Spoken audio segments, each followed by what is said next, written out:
क्या भगवान ने छोटे छोटे जीवों को मनुष्यों का भोजन बनने के लिए भेजा है? दोस्तों, मांस खाना पुण्य है या पाप, आज मैं आपको इसी विषय में समझाऊंगा।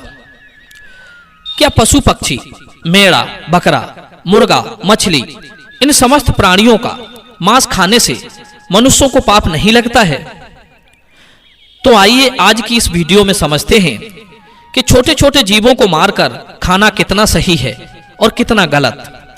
आजकल ऐसे हजारों लाखों लोग मिल जाएंगे जो मांस खाने को सही मानते हैं। वो कहते हैं कि ईश्वर ने इन सब चीजों को हमें खाने के लिए ही बनाया है, अगर हम खाएंगे नहीं तो इनका होगा क्या? इस दुनिया में कुछ लोग ऐसे भी हैं जो जीव हिंसा करना घोर अपराध समझते हैं। मांस खाना उनके लिए बहुत बड़े पाप की बात है। आज मैं आपको इस विषय में कुछ महत्वपूर्ण बातें समझाऊंगा, जिससे यह स्पष्ट हो जाएगा कि मांस खाना कितना सही है और कितना गलत। दोस्तों, किसी गांव की बात है। उस गांव में एक धनिक व्यक्ति रहता था। वो किसी लंबी तीर्थ यात्रा पर जाना चाहता था। जाने से पहले उसने अपने यहाँ एक दावत रखी। उसमें गांव के लोगों को आमंत्रित किया। सब लोग उसके यहाँ दावत खाने के लिए आए। उसका यह मानना था कि ईश्वर ने मेढ़ा, बकरा, मुर्गा, मछलियां, इन समस्त जीवों को इंसानों को खाने के लिए बनाया है। इसलिए उसने अपने यहाँ दावत में मेढ़ा और मछलियों का मांस पकवाया। उसके यहाँ आए हुए सभी मेहमानों को मेढ़ा और मछलियों का मांस परोसा गया। खाने वालों ने खाया और जो मांस खाना पाप समझते थे उन्होंने नहीं खाया। भोजन कार्यक्रम समाप्त होने के बाद उस धनिक ने सभी मेहमानों को विदाई से पूर्व एक जगह बैठाकर कुछ भाषण देना शुरू किया। कई तरह की बातों पर उसने लोगों को समझाया। उन बातों में एक बात यह भी थी कि परमात्मा कितना कृपालु है। उसने अन्य भोजनों के साथ साथ मनुष्यों को खाने के लिए स्वादिष्ट मछलियां और कई तरह के पशु पक्षियों को जन्म दिया है। उसकी इस बात का अधिकतर लोगों ने समर्थन किया। उसी सभा में एक 10-12 साल का लड़का बैठा हुआ था। उसने उस धनिक की बात को काटकर उससे कहा, श्रीमान जी, आप गलत कह रहे हैं। लड़के को उस धनिक की बात को काटते हुए देखा तो वहां उपस्थित सब लोग आश्चर्यचकित रह गए। धनिक बोला, बेटे, तुम क्या कहना चाहते हो? तब उत्तर में लड़का कहता है, श्रीमान जी, माना कि ये समस्त जीव परमात्मा ने बनाए हैं, परंतु आपको मारकर खाने के लिए नहीं। मछलियां, मेमने, मेढ़ा, बकरा, मुर्गा इत्यादि पृथ्वी पर रहने वाले समस्त जीव जंतु मनुष्यों की तरह ही पैदा होते हैं और मनुष्यों की तरह ही उनकी मृत्यु होती है। मनुष्यों की तरह ही उन्हें पीड़ा होती है। कोई भी प्राणी किसी अन्य प्राणी से श्रेष्ठ और विशेष नहीं है। वो अलग बात है कि आपकी बुद्धि विकसित है और पशुओं की बुद्धि इतनी विकसित नहीं होती। लेकिन आपकी विकसित बुद्धि का यह मानना गलत है कि अधिक शक्तिशाली और बुद्धिमान प्राणी अपने से कम शक्तिशाली और कम बुद्धि वाले जीवों को खा सकता है। यह कहना गलत है कि ईश्वर ने ये मूक प्राणी हमारे भोजन के लिए बनाए हैं। हम अपने स्वाद के लिए, अपनी जीविका के लिए, अपने शरीर के पोषण के लिए किसी को भी जब चाहे मारकर खा सकते हैं। बात सिर्फ यह है कि हम इतने ताकतवर और चतुर हैं कि जब चाहे उन्हें पकड़कर मार सकते हैं। अपनों से कमजोर पर तो दुनिया रौब दिखा लेती है। इसका मतलब यह नहीं कि वे आपसे कमजोर हैं, आपकी पकड़ में आ जाते हैं तो भगवान ने उन्हें आपके खाने के लिए बना दिया है। जरा सोचो, मच्छर और पिस्सू हमारे शरीर का रक्त पीते हैं। उन्हें हमारे शरीर का रक्त बहुत अच्छा लगता है। शेर, चीता और भेड़िया, उनको भी हमारे शरीर का मांस बहुत स्वादिष्ट लगेगा और वे जब चाहें हमें पकड़कर हमारा शिकार भी कर सकते हैं। तो इसका मतलब यह नहीं हुआ कि भगवान ने हमारे लिए शेर, चीता, भेड़ियों के लिए बनाया है। यदि आप ऐसा मानते हैं तो फिर शेर, चीता, भेड़िया से अपनी रक्षा क्यों करते हो? आपका भोजन भगवान ने मेमना, मेढ़ा, बकरा, मुर्गा, मछलियों को बनाया है तो शेर, चीता, भेड़ियों का भोजन आपको जरूर बनाया होगा। दोस्तों, ये उन मनुष्यों की अज्ञानता का नतीजा है जो दया से रहित हो चुके हैं, जो अपने से कमजोर, दुर्बल और मूक प्राणियों को पकड़ लेते हैं और फिर उन्हें अपना भोजन मानते हैं। अगर आपसे शक्तिशाली प्राणी आपको पकड़कर अपना भोजन माने तो आप बचने के लिए क्यों छटपटाते हो? उसे अपना शरीर क्यों नहीं खा लेने देते? शायद है भगवान ने ही आपको उसका भोजन बनाया हो। उस छोटे से लड़के का जवाब सुनकर धनिक का मुंह बंद हो गया। सब लोगों ने ताली बजाकर उस बच्चे के जवाब का समर्थन किया। लड़का बोला, सुनो, मैं तुम्हें भगवान श्री कृष्ण का एक और उपदेश सुनाता हूं।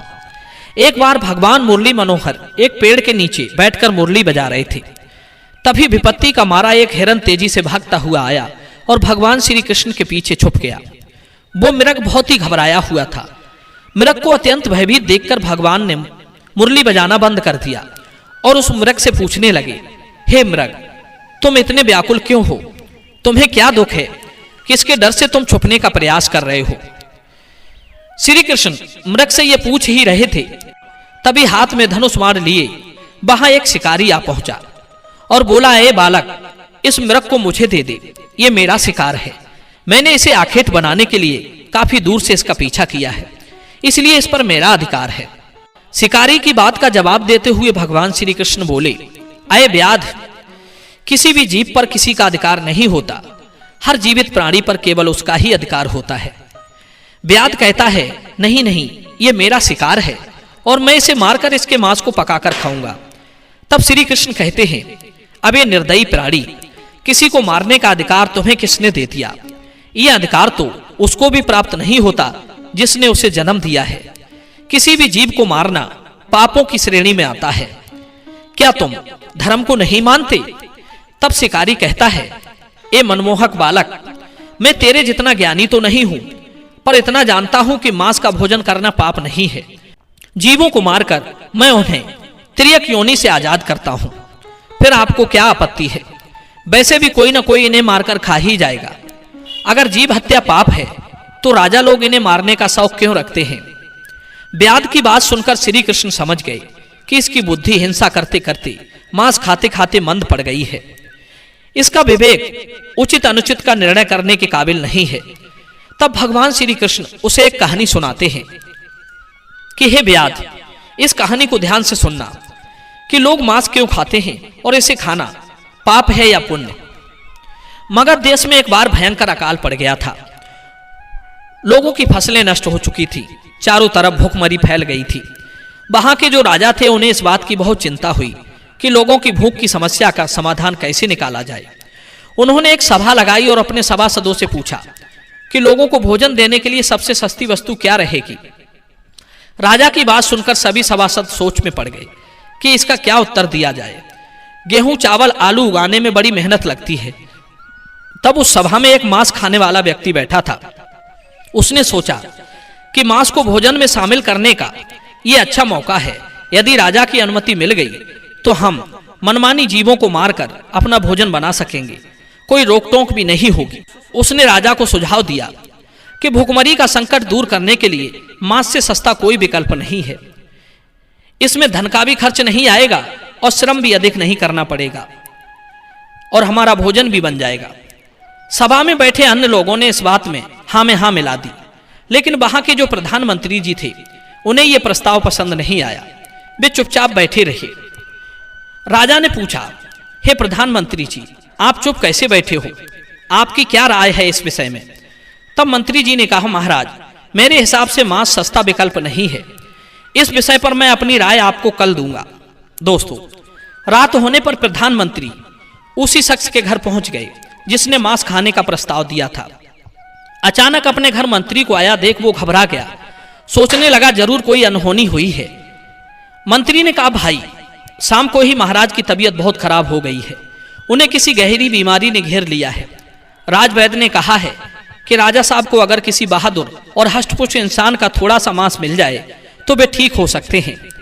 आप महाराज के बहुत विश्वास पात्र हैं, इसलिए मैं आपके पास आया हूं।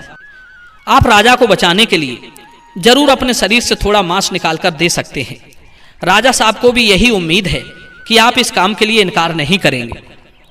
आप इसके बदले में जितना चाहें धन ले लें, पर थोड़ा सा मांस दे दें।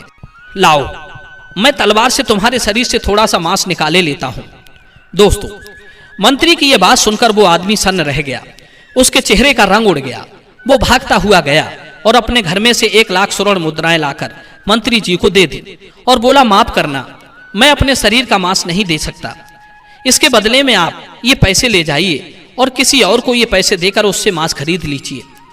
मित्रों, मंत्री जी बोले, नहीं भाई, राजा ने विशेष रूप से आपका ही मांस लाने को कहा है, क्योंकि आप बहुत तंदुरुस्त हैं। थोड़े से मांस में आपका कुछ नहीं बिगड़ेगा, पर राजा साहब की जान बच जाएगी। इसके लिए मैं तुम्हें राजा से बोलकर मंत्री पद भी दिलवा दूंगा। कृपया आप देरी ना करें, थोड़ा सा मांस निकाल कर दे दे। मित्रों, वो शख्स मंत्री जी के पैरों में गिरकर बोला, मंत्री जी, मुझे माफ कर दो। इसके बदले मैं आपको अपना सब कुछ देने को तैयार हूं, पर मैं अपना शरीर को काटकर मांस नहीं दे सकता। इतना कहकर वो वहां से भागने लगा। मंत्री जी बोले, आप भाग जाओगे, पर आपका परिवार तो यहीं रह जाएगा। उसने कहा, मंत्री जी, अपने प्राणों से बढ़कर कुछ नहीं है। जब मैं ही नहीं रहूंगा तो परिवार का क्या करूंगा। मंत्री ने कहा, आपको यहां से जाने की जरूरत नहीं है। तुम्हें नहीं देना है तो मत दो, मैं किसी और के पास चला जाता हूं। इतना कहकर मंत्री जी उससे 1 लाख स्वर्ण मुद्राएं लेकर चले गए। अब उसके जान में जान आई। दोस्तों, इस प्रकार प्रधानमंत्री एक एक करके सभी मंत्रियों के घर गए। सबसे थोड़े से मांस का आग्रह किया, पर सबने अपनी अपनी तिजोरियों से, किसी ने 1 लाख, किसी ने 2 लाख, किसी ने 10 लाख रुपए तो दे दिए, पर अपने शरीर का मांस नहीं दिया। मंत्री जी उन पैसों को लेकर अपने घर चले आए। वो रकम करोड़ों में इकट्ठी हो चुकी थी। अगले दिन सारे मंत्री सुबह सुबह ही राजा के पास पहुंच गए कि देखें राजा साहब स्वस्थ हैं या नहीं है। उधर प्रधानमंत्री जी भी उन सारे पैसों को लेकर राजा के पास पहुंचे और उन पैसों को राजा के सामने रख दिया। वे पैसे करोड़ों में थे। राजा ने पूछा, मंत्री जी, इतने पैसे किस लिए लाए हो? तब मंत्री जी ने पूरी कहानी सुनाई कि महाराज, मैंने झूठ मूठ का एक नाटक किया था।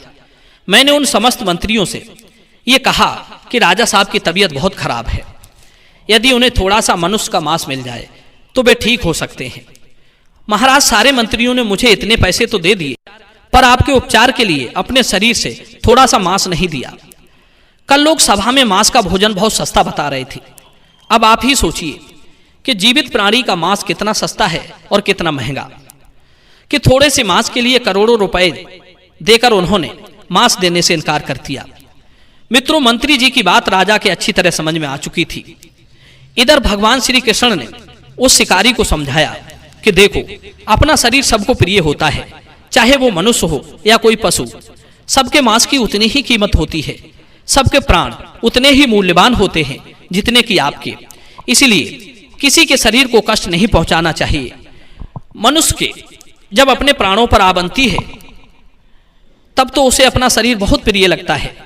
दूसरे जीवों को मारने में वो एक पल भी नहीं लगाता, क्योंकि वो दर्दनाक पीड़ा उसको होती है, आपको नहीं।